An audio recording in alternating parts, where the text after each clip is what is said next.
16 श्राद्ध में 16 दिन आर्यमा स्वामी पितरों को पितृलोक चंद्रलोक से ऊपर पितृलोक से लेकर निकलते हैं।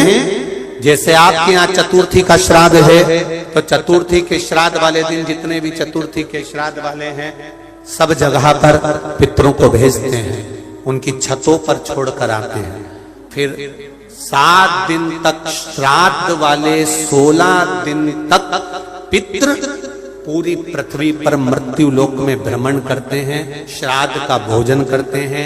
एकम का श्राद्ध जिसका होता है उसको भेजते, दूज का जिसको भेजते, तीज का जिसको भेजते। इनको लेकर उस दिन वापिस नहीं जाते, इनको अमावस्या वाले दिन लेकर जाते। 16 दिन श्राद्ध के पूर्वज पितृलोक छोड़कर चंद्रलोक छोड़कर मृत्यु लोक में रहते, भ्रमण करते रहते। 2 चावल का दाना आप अपने पूर्वजों के पितरों के स्थान का स्मरण कर कर या परिंदा या मटके का स्मरण कर कर छत पर डाल दे, उसका स्मरण रहे, मिले उसका। श्राद्ध पक्ष के अंदर चुटकी भर आटा दरवाजे की दोनों चौखट पर डाला जाता है। किसी किसी के यहाँ दरवाजे पर आटे से रंगोली बनाई जाती, वो देव पितर के भाव से डाला। जिस बेटे बेटी का मंगल विवाह नहीं हो रहा हो, शुभ कार्य की सूचना नहीं आ रही हो, बहुत दिनों से एक फाइल कहीं लगी हुई है, अटकी हुई है, नहीं काम हो रहा, हम उनसे कहेंगे ये जो 16 दिन श्राद्ध के हैं, जितने दिन निकल गए, जितने दिन बचे हैं उन दिन में आपके दरवाजे के बाहर एक चुटकी घर से आटा लाकर चौखट के इस ओर चौखट के उस ओर दोनों जगह चुटकी भर आटे को डालना प्रारंभ करो। 16 दिन श्राद्ध के पूर्ण हो। जब अमावस्या आए किसी जलाशय, सरोवर, तालाब, बावड़ी, कुआं के पास में घी का दिया लगाकर आना, बाबा से प्रार्थना कर आना। केवल 22 से 24 दिन निकलते हैं और घर में कोई शुभ कार्य की सूचना आना प्रारंभ। रोटी जब देते हैं या तो गाय के मुख में 16 श्राद्ध में जब रोटी देते हैं तो रोटी को बीच में से तोड़कर, रोटी का जो भाग होता है उसको मतलब ऊपर से फुलका का परत नहीं निकालना है। रोटी जो सीधी सीधी है ना, जैसे ये रोटी है तो इसको बीच में से तोड़ लिया, 2 भाग विभाजित कर लिया, नीचे वाले भाग में भी थोड़ा सा गुड़ शक्कर रख लिया, ऊपर वाले भाग में भी गुड़ शक्कर रख लिया, एक के ऊपर एक रोटी को रख लिया, वो गाय को दी। तो अपन श्राद्ध पक्ष में 2 पूड़ी का प्रमाण है कि गाय को 2 रोटी दी जाती है, कुत्ता को 2 रोटी दी जाती है। 2 पूड़ी रख के देते हो, देते आप लोग तो देते होगे, 2 पूड़ी के ऊपर पूड़ी रखकर, थोड़ा सा मीठा रखकर, नमकीन रखकर, कुत्ते को भी देते, 2 पूड़ी तोड़कर कागा को भी देते। 2 पूड़ी का प्रमाण कहां से आया? 2 भाग रोटी के टुकड़े का प्रमाण कहां से आया? श्राद्ध पक्ष में ही ऐसा क्यों किया जाता है? बाकी के समय पर तो कोई ऐसा 2 पूड़ी का प्रमाण ही नहीं, पर श्राद्ध पक्ष में ये क्यों कहा जाता है कि पूड़ी के ऊपर पूड़ी रख दे, उसमें मीठा रख दे, खीर शक्कर रख दे, गाय को दिया, कुत्ते को दिया, कागा को दिया, ऐसे क्यों कहा जाता है? उसका कारण क्या होता है? उसका केवल एक कारण है, जो नारी ने भोजन का निर्माण करा है, जो घर की बहू भोजन बनाई है, जो घर की बेटी ने भोजन बनाया है, घर की माता ने भोजन बनाया है। महाराज, पिता पुरुष एक कुल को तारता है, बेटी 2 कुल को तारती है। जब श्राद्ध पक्ष में 2 भाग रोटी के कर कर गाय को देती है, 1 भाग तो उसके ससुराल वालों को मिलता है। ससुराल को जब गया जी का पिंड होता है तो नाना नानी सबका स्मरण कराया जाता है। भाइयों का परिवार है, पर पितृ दोष मुझ पर ही क्यों आ रहा है? मैं क्यों तकलीफ भोग रहा हूं? मेरे को ही क्यों कष्ट आ रहा है? मेरे क्यों पांव दुख रहे हैं? मेरे घर में क्यों ऐसी परेशानी आती है? सबकी सब तो सुखी है। ध्यान रखना, पितरों का जिससे लगाव होता है और जिसको पितरों ने दिया होता है, पूर्वजों ने दिया होता है, भगवान ने दिया होता है, लालसा उसी से होती है। भीख मांगने वाला, भिक्षा मांगने वाला भिखारी भी होता है, भिक्षुक भी होता है। तो गाड़ी देख लेता है कि 4 व्हीलर गाड़ी से आया है तो सेठ जी 10 रुपया देगा। कोई पैदल जाता है तो भिखारी भी सोचता है बेचारा क्या देगा, उसके पास तो खुद नहीं, पाँव में चप्पल नहीं पहना है, फिर भी हाथ फैला देता है कि दे दे तो ठीक है, नहीं तो कोई गाड़ी वाला तो देगा ना मुझको। उसी तरह घर के पूर्वज, घर के जो आहूत होते हैं, घर के जो पितर होते हैं, घर के जो वासुक होते हैं, घर के जो पूर्वज होते हैं, आशा उसी से लगते हैं जो दे सकता है। जिसके पास है ही नहीं उससे क्या आशा रखेंगे? जिसके पास कुछ है ही नहीं उससे आशा रखना क्या? के लिए कुछ भी नहीं। हम हमारे पूर्वजों को क्या मत दो ना, इस्माइल तो दे सकते हो, जिस दिन तुम्हारे पूर्वजों का श्राद्ध है, तुम्हारे पास में खिलाने के लिए अन्न नहीं है, तुम्हारे पास देने के लिए दान नहीं है, तुम ब्राह्मण को घर में नहीं बुला सकते, कुछ भी नहीं दे सकते, तुम्हारे पास देने के लिए वस्त्र नहीं, आभूषण नहीं, कुछ भी नहीं, मत दो। निवेदन है बस चेहरे पर प्रसन्नता रखकर, एक निवेदन है कि चेहरे पर प्रसन्नता रखकर उस दिन अपने पूर्वजों को याद जरूर करना और कह देना कि आप ही का दिया हुआ है जो हम खा रहे हैं, हम पर करुणा करना, हमारे पास कुछ भी नहीं है। डब्बे में से गुड़ या शक्कर निकालकर अरे गैस को लाइटर से जलाकर उसकी अग्नि में छोड़ देना, पर 2 दाने शक्कर के छोड़ना जरूर, जिससे वो जीवात्मा दरवाजे पर आकर भूखी ना जाए, उसके मुख में कुछ तो चला जाए और वो जीवात्मा तुम्हें आशीर्वाद दे जाए। तुम्हारे पास कुछ ना हो तो इतना तो दे सकते हो साहब, इस्माइल तो दे सकते हो, प्रसन्नता तो दे सकते हो, मीठी वाणी तो दे सकते हो, अपने पूर्वजों को याद तो कर सकते हो, अपने इष्ट को याद तो कर सकते हो, जिसने दिया है उसका गुणगान तो गा सकते हो। श्राद्ध पक्ष में विषकपि अवतार का महत्व क्या है? विषकपि अवतार की महत्वता क्या है? देव पितर शिव महापुराण में अगर 16 दिन श्राद्ध के होते हैं और 16 दिन श्राद्ध में से कोई भी एक दिन श्राद्ध का जो तुम्हारी मर्जी पड़ जाए, जिस दिन तुम घर में फ्री हो, जिस दिन तुम्हारी मर्जी पड़ जाए, जिस दिन तुम्हारा मन कर जाए, उस दिन वृषकपि विषकपि नाम लेकर एक रोटी में थोड़ी सी शक्कर या गुड़, थोड़ा सा चावल, थोड़ा सा अगर चावल नहीं हो तो खीर बन जाए तो ज्यादा अच्छी है, रोटी के अंदर रखकर वृषकपि या विषकपि भगवान शंकर का एक अवतार है नारायण के साथ में। भगवान शिव और भगवान शंकर का और नारायण का एक अवतार मिलकर हुआ था। भगवान शिव और नारायण का मिलन से 3 अवतार हुए थे, 3 अवतार हुए। एक हरिहर अवतार भी भगवान शंकर और नारायण के मिलन से हुआ, एक वृषकपि अवतार भी नारायण और शिव के मिलन से हुआ। तो जो वृषकपि अवतार है भगवान शंकर और एक भगवान नारायण और भगवान शंकर के मिलन से शरंभेश्वर अवतार भगवान शंकर का और नारायण का मिलकर हुआ है। शरंभेश्वर, ये 3 अवतार नारायण और शिव जी मिलकर बने हैं। 3 अवतार भगवान शंकर ने नारायण के साथ मिलकर लिया, शरीर एक बनाया, दोनों मिल गए, एक शरीर बनाकर जगत का कल्याण करो। रोटी हो तो रोटी, पूड़ी हो तो पूड़ी, पराठा हो तो पराठा, जो तुम बनाए हो उसमें थोड़ा सा मात्रा दूध चावल की या खीर की, थोड़ी सी मात्रा गुड़ की, और वृषकपि या विषकपि अवतार का नाम लेकर अपने दरवाजे के बाहर खड़े होकर जो गौ माता को श्राद्ध पक्ष में किसी भी दिन ये भोजन वृषकपि का नाम लेकर दे देते हैं, उसके घर में कभी संपदा की कमी नहीं आती, धन की कमी नहीं आती। श्राद्ध पक्ष का ये स्वरूप है विषकपि अवतार। एक बार सब बोलेंगे, बोले विषकपि भगवान की। अब नाम आप लोग ले जिससे आप लोगों को याद हो जाए, बोलिए विषकपि भगवान की। आप विषकपि बोल सकते हो, वृषकपि भी बोल सकते हो, वृषकपि भी बोल सकते हो, और विष देव पितर कथा का ये सबसे सुंदर संवाद है विषकपि अवतार। पुराण की कथा सुन ली तो पितरों को समझ जाएगा कि पितर है क्या।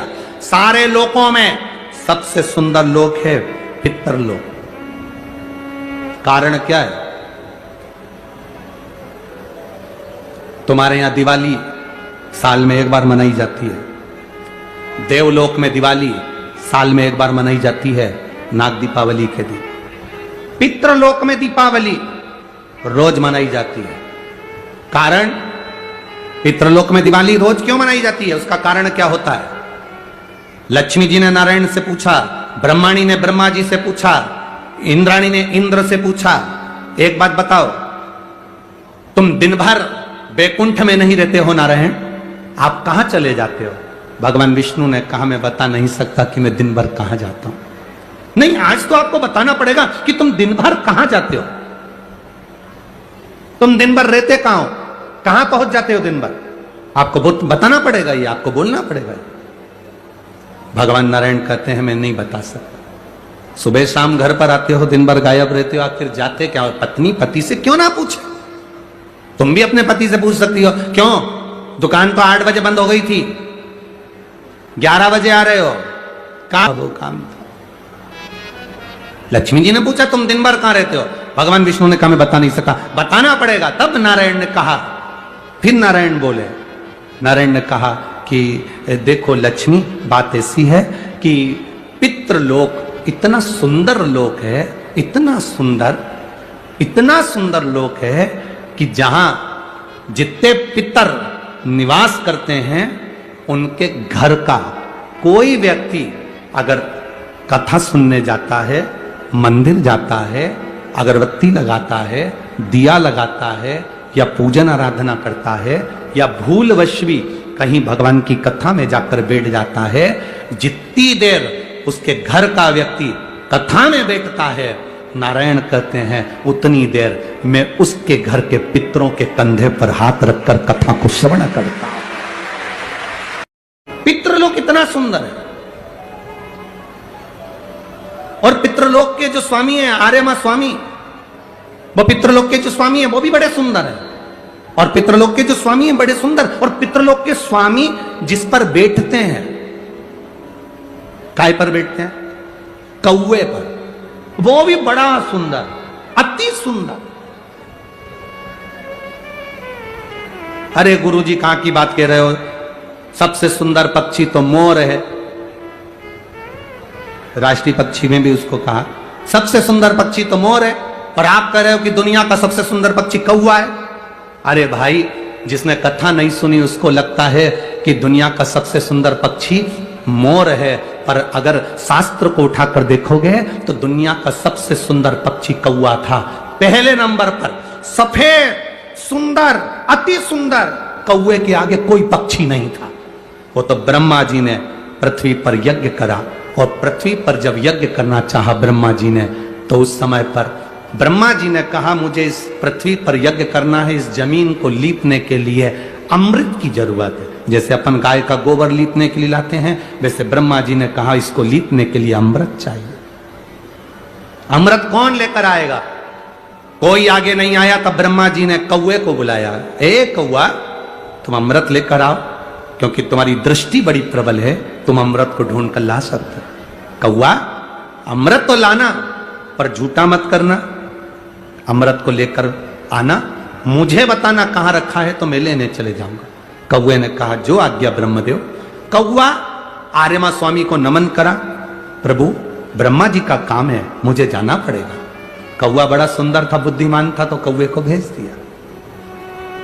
इसलिए रामचरितमानस में काकभसुंडी की कथा बार बार आती है। गरुड़ और कौवे की कथा आ रही है।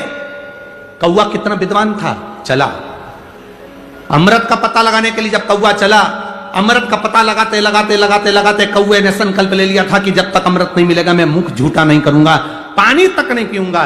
भूखा प्यासा कौवा दौड़ता रहा। आर्यमा स्वामी से कहकर कौवा दौड़ते दौड़ते दौड़ते दौड़ते जाए। बहुत दिन हो गए, तब कौवे को अमृत मिला।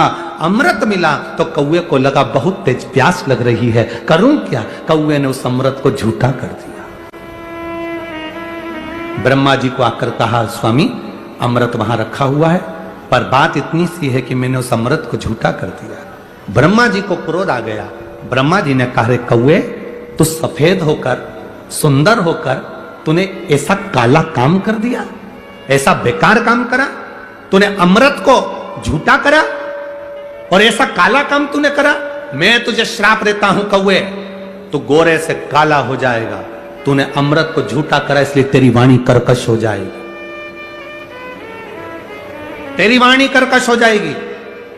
अमृत को कौवे ने झूठा करा था, इसलिए सारे पक्षी जल्दी मरते हैं, पर कौवा इतनी आसानी से नहीं मरता। कौवा इतनी आसानी से नहीं मरता। सारे पक्षी जल्दी मरते हैं, पर कौवा आसानी से नहीं मरता। तेरी वाणी कर्कश होगी तो काला होगा। सुंदर कौवा काला हो गया। आर्यमा स्वामी ने देखा कि मेरा कौवा, मैं जिस पर बैठता हूं, ये काला हो गया। आर्यमा स्वामी ने ब्रह्मा जी से कहा आप क्या चाहते थे? ब्रह्मा जी कहते हैं मुझे यज्ञ करना था, जमीन को लीपना था, कौवे ने अमृत झूठा कर दिया। क्यों चिंता करते हो? अमृत तो अमृत है, कोई झूठा भी कर देगा तो अमृत की शान कहां घट जाएगी? अमृत की क्या शान घटना। आर्यमा स्वामी ने कौवे से कहा तू चिंता मत कर। आर्यमा स्वामी बोले कौवे तू चिंता मत कर, आज मैं तुझको एक कार्य देता हूं। जब 16 श्राद्ध आएंगे, कौवा जिस जीव की जो तिथि होगी, मान लो किसी की चतुर्थी तिथि है, उस चतुर्थी तिथि पर तुझे छोड़ने के लिए पृथ्वी पर पितरों को जाना पड़ेगा। जब उनके छत पर तो पितरों को छोड़ने के लिए जाएगा, कौवा जब तू वापिस आएगा तेरे लिए छत के ऊपर भोजन रखा रहेगा। जिसकी छत पर भोजन रखा मिल जाए उसको तू पाएगा तो पितृ तृप्त होंगे। कौवे ने कहा मेरे द्वारा पितृ तृप्त होंगे? कौवा नहीं, जब पितर वापिस आएंगे, पितृलोक में रहेंगे, उनको 1 वर्ष के अंदर जब भूख लगेगी तब कौवा तू अपनी चोंच में उनकी छत से जो भोजन लेकर आएगा, अपनी चोंच से निकालकर उन पितरों को देगा, जिससे उनका कल्याण होगा और वो आशीर्वाद प्रदान करेंगे। हम नहीं पहचानते हमारे शास्त्रों के विधानों को, हमने कह दिया ये अच्छा है, हमने कह दिया वो अच्छा, उसको समझो क्या कि श्रेष्ठता कहां है। शिव तत्व की प्राप्ति का एक आनंद बिंदु है। गाय का जो गोबर गिरता है, कंडा बनता, छेना बनता, या वो उपला, अलोना, गोबरी, जो समझो आप, वो बन गया। पितरों को घी में गुड़ मिलाकर, शक्कर मिलाकर धूप देते हैं। वो धूप का प्रारंभ कहां से हुआ वो समझना। असमंज ने वशिष्ठ बाबा से कहा मेरे भाई नहीं मिल रहे। वशिष्ठ ऋषि ने कहा रुको, अपने शिष्य से कहा नंदनी गाय का जो गोबर का कंडा बना है, छेना बना है, उसको लेकर अलोना, गोबरी, उसको लाओ। कंडे को लाया गया, अग्नि में जलाया गया, जलाकर असमंज के सामने उसको रखा गया। उसमें नंदनी गाय के दूध का घी बनाकर उस कंडे पर छोड़ा गया। कंडे में से जो धुआं निकला, जो धूप निकली, जो तरंग निकली, जो सुगंध निकली, वशिष्ठ बाबा ने असमंज से कहा सुनो, ये तरंग, ये धुआं, ये गंध इस कंडे की, गाय के गोबर के कंडे की, उस घी की तरंग जहां जा रही है वहां तुम जाओ, इस तरंग, इस सुगंध के पीछे पीछे जाना, तुम्हें तुम्हारे भाई प्राप्त हो जाएंगे। असमंज उस तरंग सुगंध के पीछे पीछे पीछे पीछे पीछे पीछे खुशबू लेते हुए सुगंध धुएं के पीछे पीछे जाने लगा। जाते जाते जाते जाते कपिल मुनि के आश्रम में असमंज पहुंच गए। सुगंध, जो कंडे पर धूप दी थी, घी छोड़ा था, नंदनी गाय का जो घृत छोड़ा गया था, उसकी गंध से कपिल मुनि के आश्रम में राजा रुक गए। असमंज उस गंध को वहीं पर जानकर उन्होंने देखा यहां पर जरूर मिलेंगे। तब कपिल मुनि मिले और कपिल मुनि से मालूम पड़ा कि मेरे 60,000 भाइयों ने कपिल मुनि पर घोड़े के चोरी का, अश्व की चोरी का इल्जाम लगाया था, अश्वमेध यज्ञ के अश्व की चोरी का इल्जाम लगाया था, इसलिए ये 60,000 कपिल मुनि के आश्रम में जलकर भस्म हो गए। 60,000 राख के ढेर बन गए।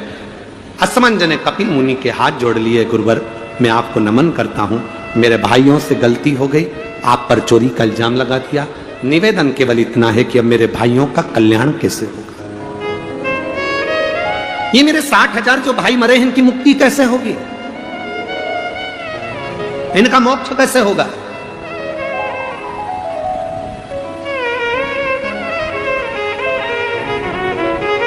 कपिल मुनि ने कहा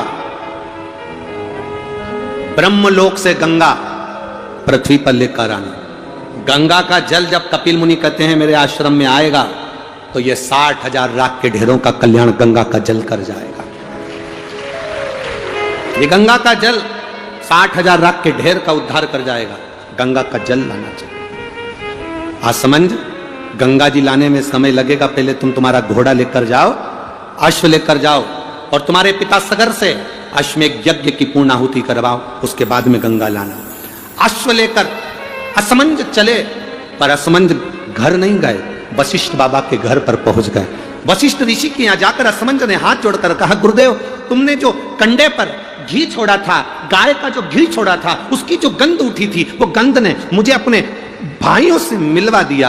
आपसे एक निवेदन है गुरुदेव। गुरु जी बोले, वशिष्ठ बाबा बोले, बोलो असमंज क्या चाहते हो? असमंज ने कहा, गुरुवर एक आशीर्वाद संसार के लोगों के लिए दे दीजिए कि गाय के गोबर के कंडे पर, गाय के गोबर के छेना पर, अलोनी पर, इस कंडे पर जो घृत गाय का घी छोड़ेगा या गुड़ शक्कर उस पर छोड़ेगा, उसकी गंध उसके पितरों को तृप्त कर दे और पितरों का आशीर्वाद उसके घर पर मिले। ये मुझे वर दीजिए, ये मुझे वर प्रदान करिए। आप लोगों में से कितने लोग हैं जिनके घर में कंडा जलाकर धूप दी जाती है? हाथ हिलाओ जरा। सभी लोग हैं, बहुत सारे। ठीक है, रखिए रखिए रखिए, जरूरी है। श्राद्ध पक्ष में ये दुनिया के लोग भले हंसे हमारे सनातन धर्म पर, दुनिया के लोग भले हमारे सनातन धर्म पर उंगली उठाएं कि कंडा जलाकर धूप छोड़ने से क्या पूर्वजों को मिल जाती है, घी शक्कर छोड़ने से क्या हमारे पूर्वजों को प्राप्त हो जाती है। दुनिया के लोग कितना भी हंसें, दुनिया के लोगों को यह ज्ञान होना चाहिए कि गाय के घी में, गाय के कंडे में जब अग्नि तपती है और गाय का घी जब कंडे पर डलता है तो हमारे पूर्वजों को वो तरंग प्राप्त होकर हमें वर प्राप्त होता है और हमारे जीवन का कल्याण होता है, हमारे जीवन का सुख प्राप्त होता है।